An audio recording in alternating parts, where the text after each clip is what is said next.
Hello and welcome to Dining with Death.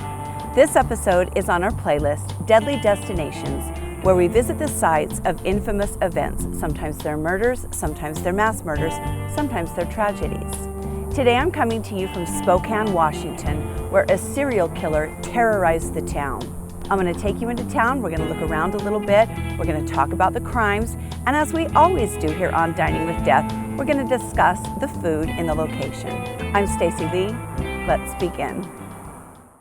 Spokane, Washington is a river town of about 220,000 people that lies about 90 miles south of the Canadian border. The city is named after the Spokane Native American tribe, and the word means children of the sun. Americans J.J. Downing and S.R. Scranton were cattle ranchers who squatted and established claims there, building a sawmill on the south banks of the falls. Soon the small settlement was a small town that grew rapidly until the 1910s, when large corporations began running the smaller mines out of business. Spokane has always been a railway hub, and the trains still run through town constantly. Growth did not pick up again until the early 1960s, and even today, Spokane is still trying to make the transition to a more service-oriented economy instead of continuing to focus on manufacturing. Spokane has a higher crime rate than the rest of Washington, and it does have some rough areas. The downtown area is very quaint. There are several older churches with fantastic architecture. Look at this beautiful old girl. There are a lot of very old homes here. Some of them are absolutely beautiful, as you can see. They've got a few quirky landmarks and a very cozy area where some of the older homes have been turned into restaurants and breweries. Spokane has a very North Pacific feel to it. The people are friendly and hardworking, and the town evokes memories of a bygone era. More than half of the buildings here in downtown are on the historic register. It is the home of not only Bing Crosby, but also Gonzaga University, which is a private Catholic university founded in 1887 by an Italian-born priest, Joseph Cataldo. People who live here love the reasonable cost of living and say it's a great place to raise a family. It is green and beautiful and everything you think of when you think of the Pacific Northwest. But here in Spokane in the 1990s, young women began turning up dead at an alarming rate. Woman after woman went missing, leaving their families to wait for the next time a body would be discovered. Sometimes women went missing for days, and sometimes they were missing for years, but eventually many of them would be discovered dead. 2 bodies were found in one day in a city that usually only has 5 murders a year. Soon it was clear that Spokane was in the grip of a serial killer stalking its streets. The citizens of the small community lived in fear for years until a shocking suspect came into view.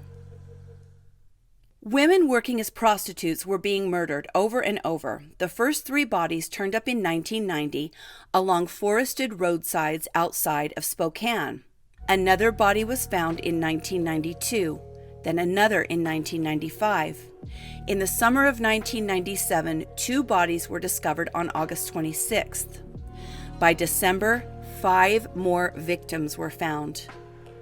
All were shot in the head with handguns and found dumped by roadsides with plastic grocery bags over their heads. None of them had purses or wallets on the bodies. In 1998, Christine Smith was picked up by a man about 50 years of age. He was about 5 feet 10 inches tall, average looking with blue eyes. She asked him, "You're not that psycho killer, are you?"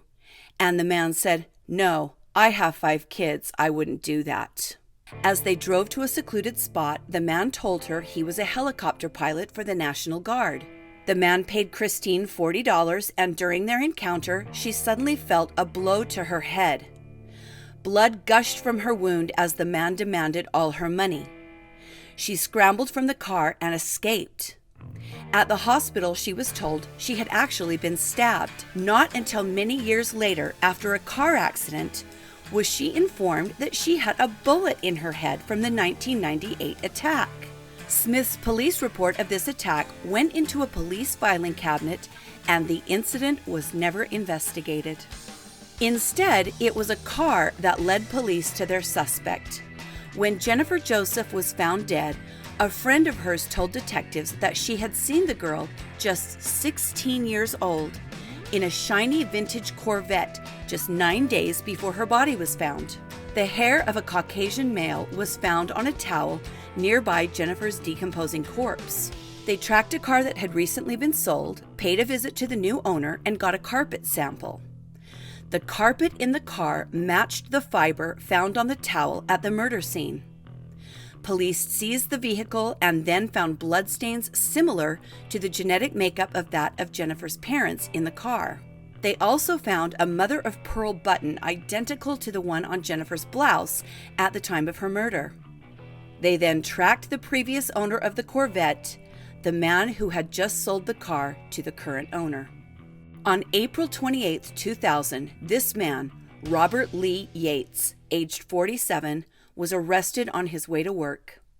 He was driving a Honda Civic with a bumper sticker on it that said, "Why must I be surrounded by frickin' idiots?" Sounds like a peach. Yates was fingerprinted and his prints were found to match those on a plastic bag tied around the head of another victim.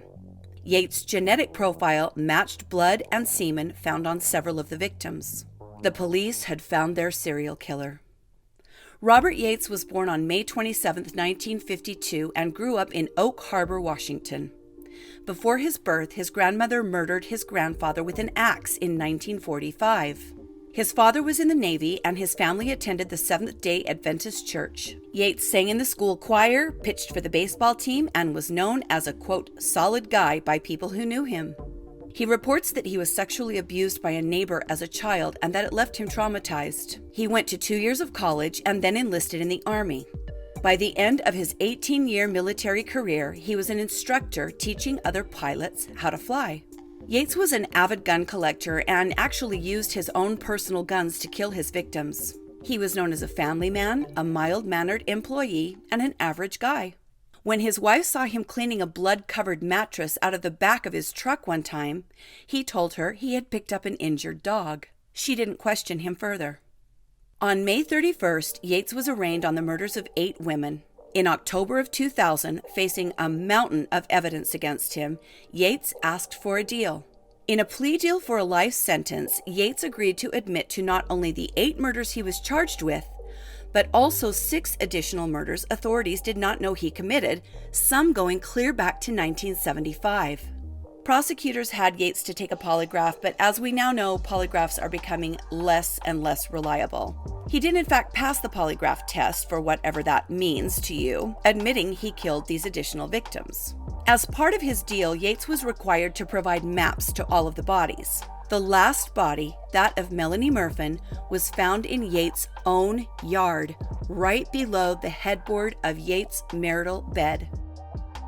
He had buried her body only inches below the surface of a flower bed, less than a foot from where he slept every night. He was tried and convicted and sentenced to 408 years in prison. When he attempted to tell the families that he had found God, a victim's relative stood and stopped him. I've caused much sorrow, much pain. You can't know how much pain I know I've caused for all of you and my family. In my struggle to overcome my guilt and shame, I've turned to God. Sir, why did you do it then? That's all I have, Your Honor. Mr. Yates? Okay, ma'am, please be seated. He stood trial for the murders of Melinda Mercer and Connie Ellis later on and was sentenced to death for those murders, but appeals have kept him out of the death chamber, and Washington State's governor recently stated he will not sign any death warrants for convicted criminals. So Robert Lee Yates, led off to the Washington State Penitentiary, remains there to this day. As we always do here on Dining with Death, we discuss the food scene in the location of our deadly destination. Spokane has quite a few locally owned restaurants and breweries, and we had a nice selection to choose from. After speaking with some locals, we decided to eat here at Elk Public House. This place does not have a website, but we learned that the building was built in the 1930s and served as a pharmacy for decades before it was a restaurant. It features an eclectic spin on traditional pub food, and the locals that sent us here were right. It's fantastic. We started with this burrata appetizer. I ordered the kimchi pork entree, and it was absolutely fabulous. My husband ordered what might be one of my favorite Utah classics. I don't really know what to call this, but it's sloppy Joe mix over cornbread. We make this at home, and this version was delicious. It's made with sweet chili sauce. I bottle my own from my mom and my grandma's recipe, and it's a very traditional Western U.S. dish. We sat outside on this little patio in the sun, and it was perfect. Inside there is booth seating and a full bar. This is a great place with stellar pub food in a beautiful little neighborhood here in Spokane, a quaint and tough little city that will forever be known as a deadly destination because of the acts of one evil man. Thank you for joining me today on Dining with Death, Deadly Destinations. Please like and subscribe if you would like to see more. It helps us so much when you subscribe.